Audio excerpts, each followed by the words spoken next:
every time the sun, which is the giver of life, it's the star that gives, Earth and human beings life, that is popping off flares, coronal mass ejections, solar wind, coronal holes. Like there's all these dynamics to the sun, and there's differences each time the sun goes and does what it does as it relates to the Earth and to other planets in the solar system.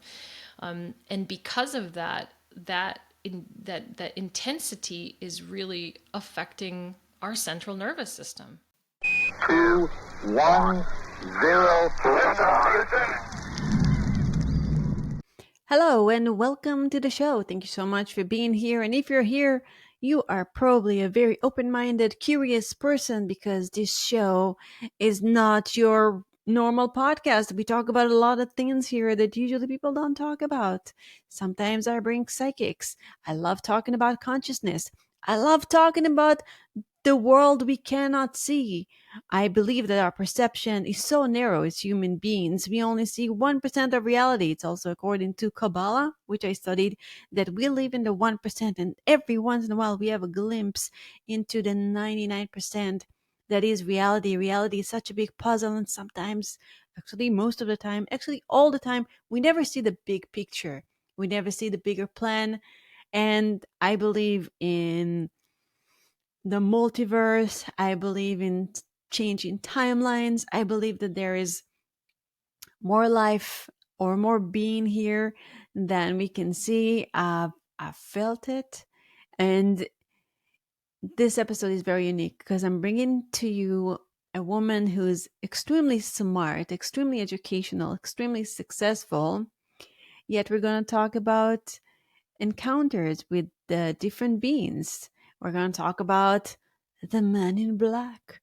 And we're going to talk about, of course, one of my favorite ever topics, which is consciousness. Suzanne is a consciousness researcher, a new energy technology strategist, contemporary leadership consultant, author, writer, and expert in emotional intelligence. She has worked globally and taught at many top academic universities and focused on the field of emergent consciousness regarding electromagnetic and geometrical changes that are affecting human behavior. There is so much that is affecting us these days. This is why we talked about living from a place of a higher frequency, because when you live in a place of higher frequency, you match whatever you want to manifest that lives in that frequency. It was a fascinating conversation. I hope you will enjoy it. And now, without further ado, on to the show. Hey, Susan, welcome to the show. Thank you so much for being here.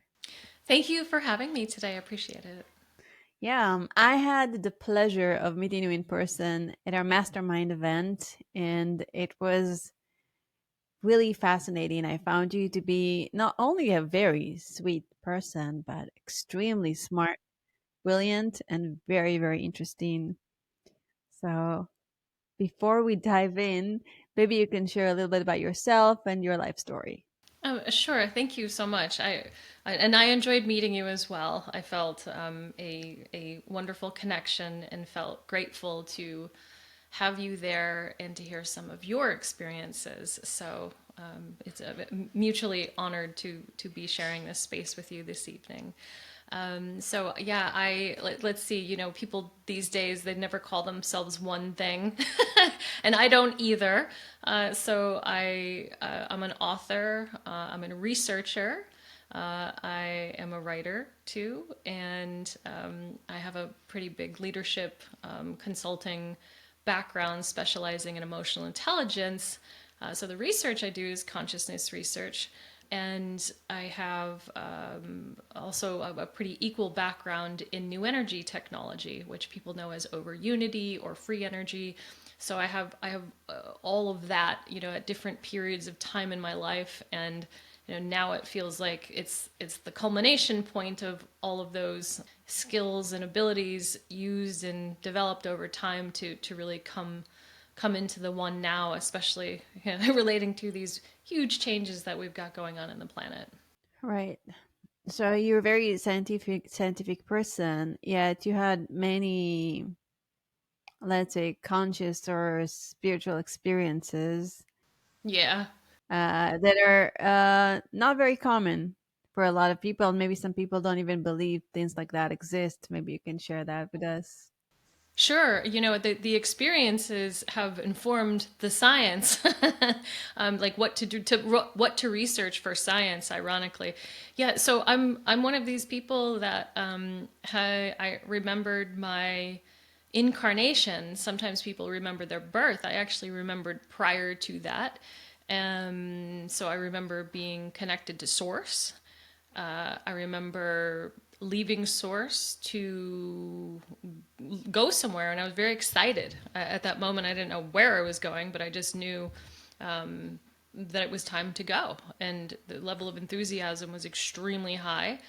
And there's a lot that I actually do remember about that part, leaving Source. And the next thing is really being in the corner of my parents' bedroom, energy, like being energy loosely, like there was coherency, but it was like this. And I remember being able to see them. And yeah, so that's one of the things that I remember. So when also remember being in my mother's womb, and I feel like I was probably about 7 months or so in her womb, because I could feel like the size of my body. And I remember putting my ear literally up to her belly, like the inside, and hearing my brothers and my sister.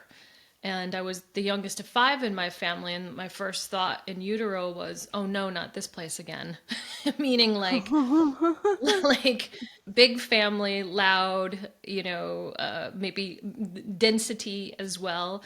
And I was like, oh, I didn't know it was Earth, so to speak. It was more like the part that I really remembered vividly at that moment was that it was there was chaos. And again, I youngest of five in a large family. It was chaotic. There's no doubt about it. And that I innately and instantly could feel what I would call like the density of humanity. And I knew that feeling was something I wasn't overjoyed about, but I do also remember almost rolling my eyes in utero and being like, okay, well, so be it. And so as a child, my parents would tell me they would tell me that I was extremely happy, that I was they said you were the happiest kid, you were always laughing, and just nothing really bothered you. And I don't remember that, ironically, but I also remembered knowing that again, where I came from, where I incarnated in from, and knew I was never alone. And so here I am in a body, in this plane of reality. I did have that consciousness as a child, and was waiting for what I would call, my other family in the etheric, more subtle realms, to come. So I am a lifetime what they call contactee or experiencer, but my contact was really my, people call them star family, light family. And it was just something that I knew that was just a part of my relationship being here. Yeah, and that's occurred throughout my entire life. And it's informed me of a great many things. So maybe I'll just stop there, and you can ask me whatever you want to ask me, because I don't want to go on too long. Oh no, that's fascinating. When was your first contact, and what was it like? Yeah, there's two that I innately remember. The very first, I would say, was what my family wasn't religious, so we didn't have pictures of Jesus in the house and things like that. But they were what I would call bad Catholics. Like my grandmother was Irish Catholic, so there was this, okay, you have to do this, you have to do that. But my family was much more oriented to nature. and natural things. Like in retrospect, I can see that. So probably when I was about 3, I remember seeing this figure in the sky that I felt was, representative of some angelic force. And that's one of the things that I remember very early on. And in probably about 2 years later, I remember seeing and feeling and experiencing the relationship with these light beings that did occur in the physical form as well. It wasn't just in an astral state, and there was a ship that was there. It was a light ship. It was hovering over the tree in my backyard. My sister was there. This was about 3 o'clock in the morning, and her face was basically planted up against the window, and she was looking up at the sky at this light ship, and she says, "Oh my God, Susie, what is it?" And It woke you guys up? yeah, yeah, oh yeah, yeah, definitely. Yes, it was loud and it was humming, but I was feeling it in my body, in this vibration and this resonance. Again, these are the words that I have now that I didn't have as a kid. But it was very charged, and it felt like the cells of my body were igniting and revving up and almost separating. So they were, you know, yeah, and it was uncomfortable. It wasn't painful. It was just an unusual feeling, and I do remember seeing the beings, and I remember them coming into my home. What did it look like? Like when they would move, and when I say move, it's not like moving from like the kitchen to the living room. When they would move, like I saw them moving across the field, and there was 9 of them, and they moved in this sacred geometric pattern. And I have a picture of that I actually put on my Substack account, because it's such a big relationship point for me about what that coherency of the 9 and how they operate together, what that means. And when they would move, they were light. I mean, they would literally illuminate like golden light.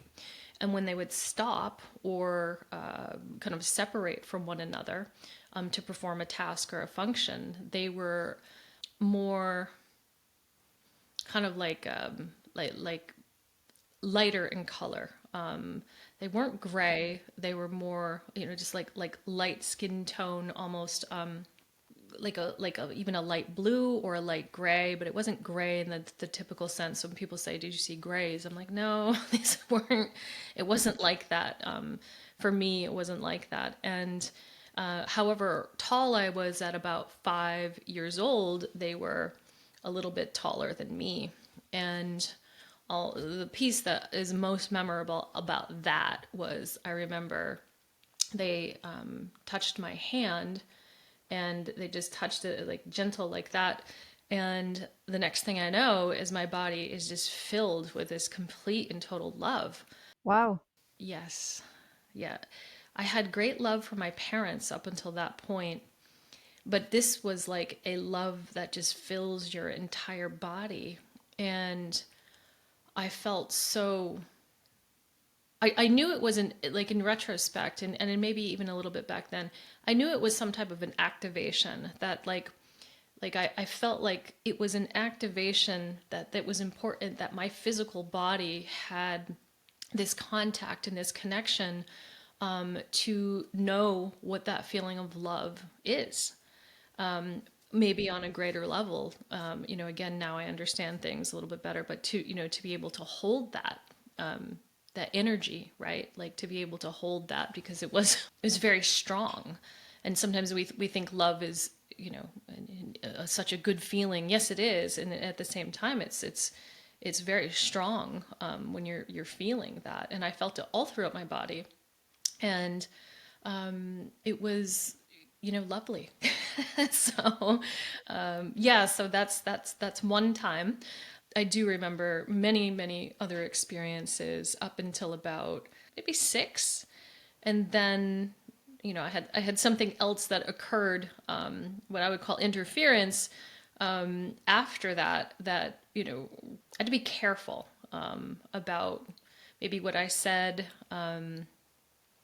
to anybody. Did you tell your parents about it? Well, my father was in one of the contact experiences, and it's just not something that we talked about at the time. It wasn't in, if you think about it, this was in the late 70s, mid to late 70s. So it wasn't really in my parents, like popular culture. My parents were not watching things about UFOs or ETs and at the house. Like it was not. I was too young to touch the TV, especially with brothers and sisters. So it was not part of our reality, in the house. So, but I did see him in one of the experiences. My sister and I talked about it when we were younger, but then she just stopped talking about it as she got a little older.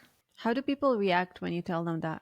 Well, I'm very careful. I was very careful about who I would say things to and how I would say it throughout my life. And it's changed, obviously, since it's more common now to discuss this. But I always was able to be truthful. I felt that there was like some innate responsibility that I had to share my truth, but only to those who were open to hearing, and do it in a way that was building bridges as opposed to isolating and separating people. So I was always, looking at their faces, feeling their energy to feel like, is this appropriate or is this not appropriate? And, truth be told, my daughter's father, I met him I knew him a couple of years before I was 17, but the first night we sat and chatted for hours, that first kind of love. I told him right then and there I was 17 years old, and I just said, this is what comes with me. Oh, wow, nice. That's great. Yeah, that's how present I was with what I'm connected to. Right. Yeah. So, who is out there? How many of them are out there? And what is interference? That's okay. Great questions. Who's out there? How many of them are out there? Maybe we talk about the who and how many. I know what I've experienced, and again remember coming in beforehand. And so, just talk about that for a moment. For me, it's not an either or. For me, this has always felt like a continuum of light, like a light spectrum. Like you've got this subtle realm, cosmos, source, galaxies, planets, and then you've got what's on the planets, what's in those denser realms, which is matter. Basically, I mean, we've got matter here, and we've got matter on the Earth, and there's matter in space. It's just more subtle than others. It's just this spectrum of light, and that is how I've always seen it. And that matter, there's just different forms of matter, but our consciousness is related to so many different things. So I can share what I've experienced, which is these light beings, creator beings when I got older, showing me the nature and structure of the cosmos. Right, that took me ages to figure out was actually for me and not for like a scientist or somebody else, because I was getting these downloads about the nature and structure of the universe, and I did terrible in high school, like with physics, and it was awful. Like I couldn't even just went in the other direction with it. So here I am getting these immense downloads, and I started working with a Harvard astrophysicist when I was about 21, 22 years old, because I said, well, this must be for him. This can't be for me. Oh, wow. Okay. Yeah. And so over the course of really 30 years, I still talk to him about this. He actually shared this publicly, I think for the first time, a couple of months on someone else's interview platform about my experience with the nature and structure of the universe and what I was seeing and how it fit up with what he was finding, from an astrophysics standpoint. So, creator beings, these other light beings. When I was a child, I definitely feel like my higher self is involved in this. That could be some of the beings, so to speak, and what I feel like are some Pleiadian beings that I seem to have a strong relationship and a strong connection to as well. So the how many, what I can share with you, I'm gonna turn around and grab this. So I like research because there's my stuff, but then what about everybody else? And this book is called Beyond UFOs: The Science of Consciousness and Contact. I contributed to a research chapter on that that had to do with these physics and scientific downloads that people were getting. So we researched about 5,000 people. Wow. Yeah, 5,000 that believed that they had some type of interaction with something that was, different than this physical, reality in some way, that had this extraordinary intelligence. I think it was about 45% of the people out of that 5,000 were getting these scientific and physics downloads similar to what I got. So I started to research with another PhD. His name is Dr. John Climo. And this was a group of about 10 PhD researchers to really further explore, okay, well, what is it that you're getting? What's the meaning of it? What's the purpose of it? What are we supposed to do with this? And what type of beings are you seeing? That was my question. Like, what can somebody like me, for example, if I get a download of the structure of the universe, what am I supposed to do with that? Is it about manifestation, co-creation? What is it about? I think it's about a lot of things. That's the cool part. It's not about any one thing. It's about a lot of different things. And just going back to part of your three-part question, the type of beings, there's so many. Tall, short, light, dark. um, some are human looking, some are more, and it sounds kind of creepy, insectoid type of beings. That's not many, but those do exist. And, they seem to be from all different places and spaces. And that was 2018 that we did that research. And there's a new volume that came out recently. I think it was this year. You're seeing even more beings from different places. So it seems like just tapping the glass on how many different beings and from where, it's like as vast as you could probably imagine, which has surprised me, to be honest with you, which is, As vast as the galaxies and the stars. there you go, right? Like, wow. I mean, my daughter, who knows quite a bit about marine sciences, will say, Mom, there's only such a small percentage of what we know that's in the ocean. So how can you even profess to know what's out there in space, right? Like we're just learning about all of these things. And do you think our governments know about those beings and Area 51 is real? And what's your take on that? Like, what do they know that we don't? Well, I can riff on that for a while. Okay, so one of the things I wanted to share is so when I was a kid, so after I had these contact experiences, I was picked up by what we now know are men in black, and not so politely quizzed about my contact. So I was basically kidnapped out of school. It was traumatic and scary, and it was at that point I really knew to shut up about my contact because, I mean, again, I had this feeling in utero that humanity had challenges.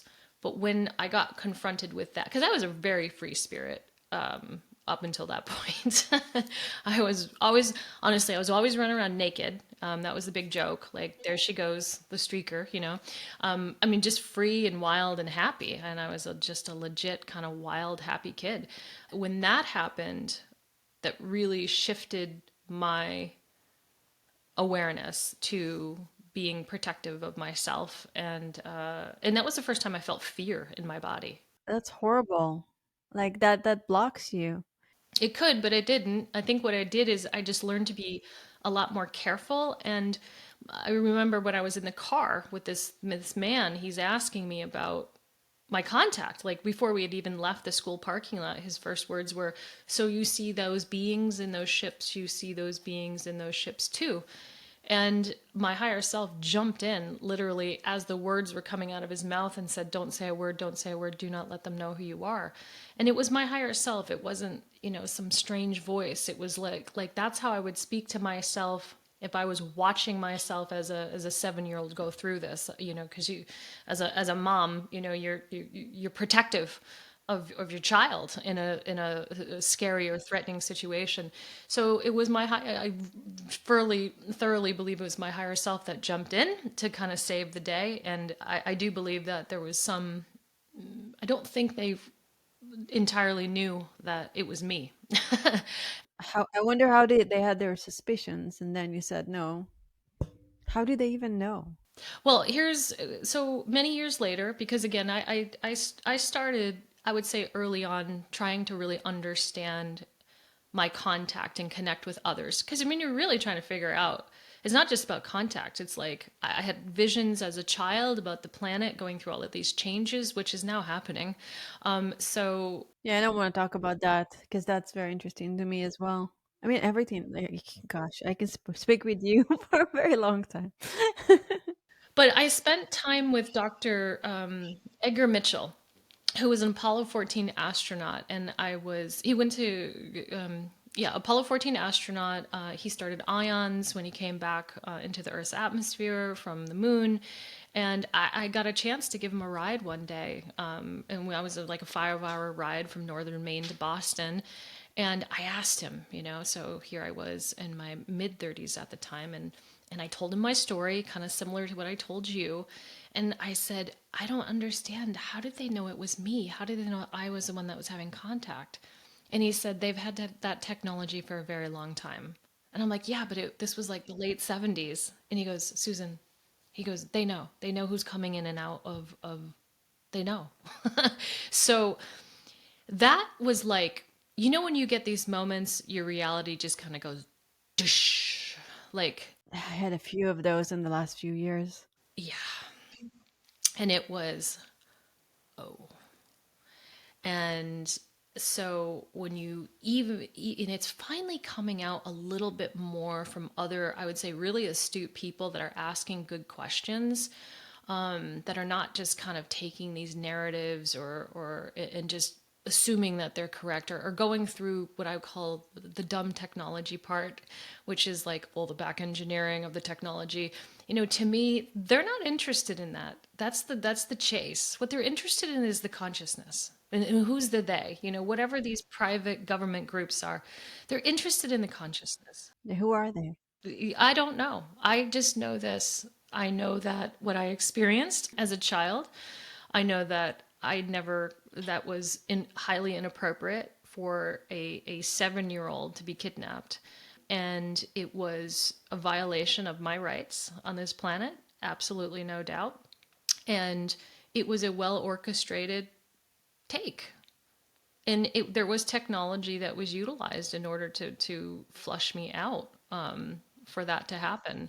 There was a very destabilizing moment that I was in the classroom, and why this occurred is I went down to the nurse's office because I was so destabilized, like my ears. Oh, I'm sorry. Yeah, it was, and the teacher, I raised my hand, and she knew, she probably thought I was going to throw up or something. And back then, it was like, just go to the nurse.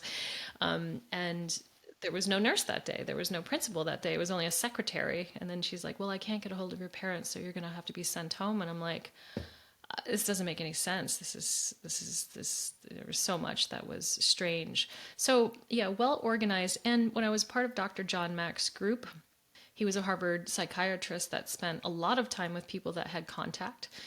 We were followed, and I was, again, like young also. I was like 21, 22 years old when I was a part of that group. And you just realize that, okay, people like us, for some reason, seem to be really interesting to all of these different private groups. And so much so that I will tell you that research that I showed you, people were trying to purchase that information, that contactee information. And I do have a Rumble channel. I'm not super active on it, but I write articles and I do a summary of those articles on Rumble. But in one of those interviews that I do. It's just a real short one with the main person that organized all that research. He tells the story of a group that attempted to purchase this information. So, you know, to me, this isn't about technology. This is about consciousness, and the technology is kind of the shiny object that gets the chase. I guess when you tap into consciousness, you tap into creation. And from there, creation, like creating something, like every technology should be probably clunky compared to the technology of consciousness. Yes. So if they can find how to use that, that's the key to probably the multiverse or different dimensions or really knowing how to work like these beings. Yeah, I mean that was the sense, and my sense is, oh heavens, if human beings are know about this or given access to this, then maybe it usurps all the control structures that have been going on for thousands and thousands of years on this Oh, planet. yeah. Mm. Oh, yeah, I get it. Yeah, Wow, yeah. people will break out of the spells. That's interesting. Right. They will break out of the spells. And when it goes back to the question that you asked earlier, your three-part question, what's it about? Well, what we found with the research is the electromagnetics are changing on the planet. The geomagnetics, the electromagnetics within us are changing. We are going through this planetary shift. What does that mean? What's a planetary shift? It's a beautiful word. I have no idea what it means. Well, there's what it means electromagnetically and there's what it means, for us. You've got something that's dying off and you've got something that's being reborn, and that's what this shift appears to be. Is the earth is going through this, it's likely universal wide as well. It's going through this rapid transition with the electromagnetic. So you've got, I'll give you a specific example. The earth has what's called a magnetosphere around it, which is the protective layering, that every time the sun pops and does its thing, the magnetosphere will kind of like, like absorb it in a sense, and then kind of like, bounce it back. Well, one of the things that we know is the magnetosphere around the planet, the Earth's really protective shield, is rapidly decreasing. Like at rates that are astonishing. And I write about this a lot because I think this is helpful for people when everyone's like, oh my God, what's happening? What's going on? It's like, well, the energy in our bodies are changing. And we had this protection previously. And now because this magnetosphere is waning, every time the sun, which is the giver of life, it's the star that gives, Earth and human beings life, that is popping off flares, coronal mass ejections, solar wind, coronal holes. Like there's all these dynamics to the sun, and there's differences each time the sun goes and does what it does as it relates to the Earth and to other planets in the solar system. And because of that, that intensity is really affecting our central nervous system. It affects our circadian rhythm. It affects our biology. It affects, basic things like sleep, chemistry in our body, our neural pathways. Is it a good effect or a chaotic effect? And what's with our children? Like what's happening to them with all those shifts? Yeah, is it good or chaotic? I think it's both. It's like the great chaos to get to the coherency, and there's going to be a lot of chaos in order to get to that coherency. I mean, in the most simplest terms, it appears that the universe itself is self-organizing. That, and I do. This is the big part that I remember prior to leaving Source. Is I remember that I was needed to help to bring a different energy. I'll just put it like that than what was here. As many of us are, right? Like we're here to bring a different energy and to help create a balance because something was out of balance. And it appears that in order to get to that universal balance, it's going through this huge rippling and almost ripping apart things that don't have that balance. So you've got the chaos in order to get to the coherency or the good, as you call it. And I think that's what's going on. And to have the awareness around it is real key, because in the book as well with that research, it's about consciousness. It's about managing emotions. It's about choosing the connection over disconnection. It's about choosing love and healing over destruction. And to be so aware of what we do and why we do it that, again, we are realizing that we're not mindless players in this thing, that even though there may be a self-organizing principle, which my that's my theory, by the way, that's not like a thing, but it's my theory, because the sun self-organizes, it does that. So there's the earth has poles and they shift, so there's a self-organizing aspect that goes on there. By the way, do you think this is why they're spraying the sky? Because of this It could be. shield? Or and there are so many theories around it. One of the theories I heard is that they're creating almost like a TV screen so they can screen whatever they want on the cloud. Yeah, good luck. I don't know. Yeah, it's not my area of expertise, but I can tell you this: there's definitely an enormous amount of interference that's attempting to be had in order for people to not wake up. And I think that's how great the awakening is. And going back to, kids, I feel like kids have this, Adaptation mechanism? yes, yes. It's like there's this unique capacity to really move through, and so much so that they're not even being impacted or affected. And I mean even older kids, like in their late teens and early 20s. I'm like, wow, look at this is. I also think the souls that were born into this time are more resilient, or they were born with some kind of a, I guess, embedded shield and capacity to handle all this.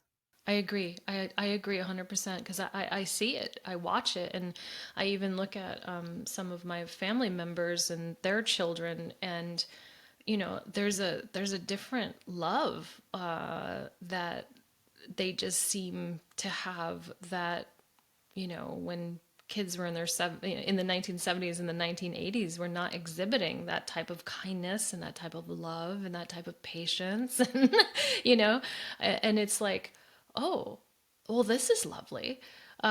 So yeah, I totally agree with you. Orion, I think that there's an internal resiliency, and it's almost like, and they may not walk around, call it God and call it love, or what have you, but they emanate it, and it's really cool to see. I love it. I know every morning when I go to my son's school, I'm like, I see all the little ones. I'm just like, oh, they're so sweet. It's like they're little light beans. Like I can't like I don't want to even leave because they're so cute. Amazing. They're so cute. Um, Right. Yeah. Because they're emanating that light. yes, they do.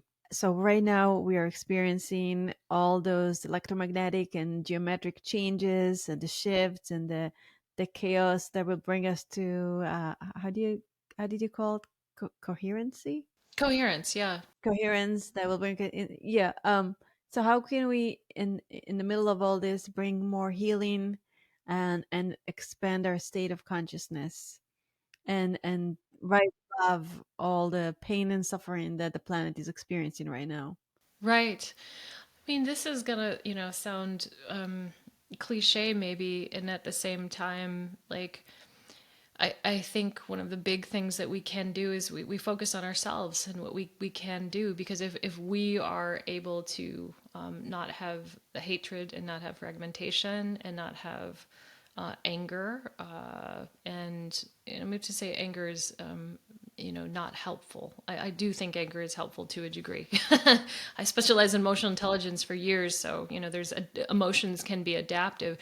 I would love to have another episode with you about just that, because that's a big topic too. Yeah, yeah, no, it's huge because sometimes I think the reality is we have to go through these things in order for us to get to a point of that emotional maturity within ourselves to be judicial about what is okay to have and what isn't.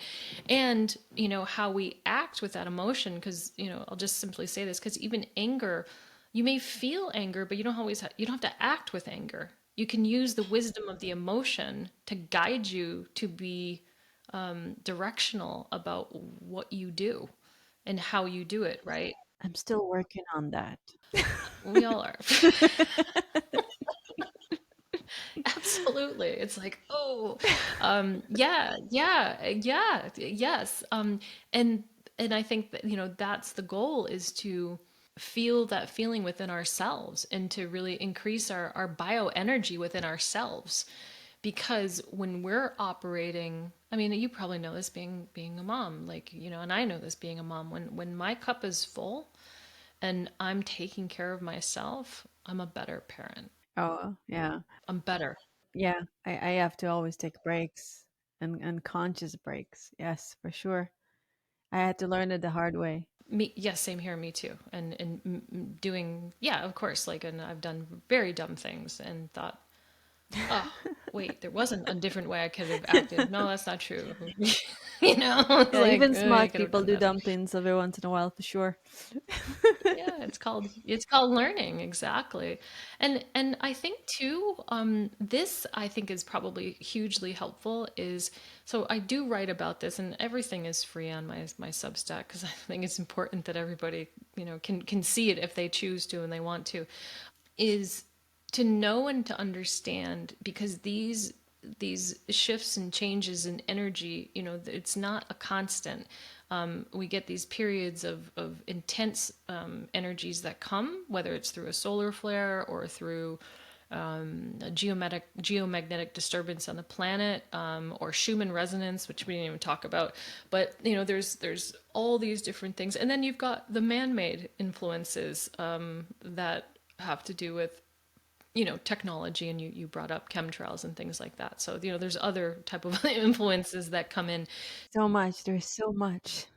And the only thing we can do is just connect, like go inside, connect, and find peace and breathe and manage our emotion and connect to love, God, and source, and take a deep breath. This morning I had an encounter with my 4-year-old. He was out of sort. I was out of sort. There was something about Legos that fell on the floor, and he was storming. He was storming toward me, and I was storming toward him, and we just stopped, and we locked eyes, and he was all like teary and red, and I was about to burst, and then we just looked at each other, and it was just like, okay, breathe, and we took a deep breath, like, so let's talk about those Legos. It was a great moment for both of us. I think in the realm of universal awareness and consciousness, there's somebody that's taking like notes about how many arguments happened over Legos. It's like Legos. But going back to the breath, though, that as I know, that breath is so important. And the universe breathes, the earth breathes, the sun breathes. It's like this expansion, contraction, and then, us consciously remembering to do that. Yin yang. Yeah. Yes, yes, the tide comes in and it goes out, right? And for that is one of the best ways to help manage emotions, is the breaths in and the breaths out. And if you can do it 3 to 5 times and be conscious about it, breathe in 10 seconds, blow out probably 15, right? Your capacity to be much more effective at what you're doing in that moment is massively, massively enhanced. Beautiful. There are a lot of other topics that I want to talk to you about, like new energy devices and the future and AI and all that, like future technologies and all that.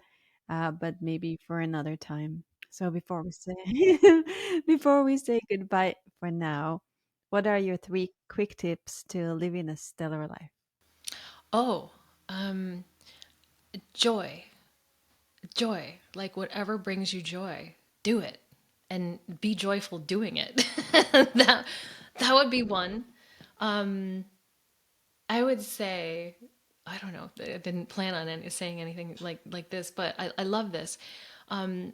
If you when you think about like, and this isn't a negative to say, when you think about the end time in your body, like whenever that is, like what would you be so happy that you did for yourself or for other people? It doesn't matter, like whatever brings you that happiness, that you be clear on what that is, and do that. Because sometimes I think I've experienced, like a lot of us, we experience a lot of death with people close to us. And just share this really quick story. My dad passed away a couple of years ago, and he literally was like so conscious when he passed, but he was funny, and he was really funny. And I thought about that. I said, you know what? He had a pretty good life. He lived his life in as much joy as he could. And, so I think about that end time for him, and, what I want my time to be like, whenever that is. And I want to have that happiness, which means doing things in life and being clear. He was very clear. He loved his grandkids. He loved his family. He loved nature, loved fishing. And he did it. I mean, those are the things he did. And that made him happy. And I think three, living your best life ever is to, this is going to sound silly too, is to go out and get exercise in whatever form you do it, because that's that life force that's moving, whether it's running or mountain climbing or, being in the woods or dancing.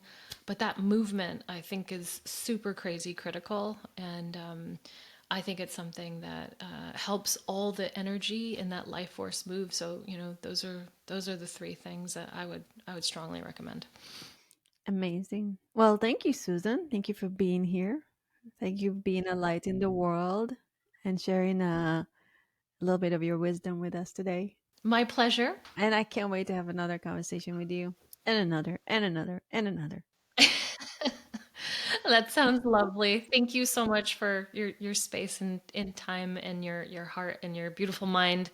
It went by so fast, and I'm grateful. Thank you. And thank you, listeners. Remember to do whatever brings you joy. Reflect on what will bring you happiness at the end of your life. Move your life force through exercise and have a stellar life. This is Orion. Till next time.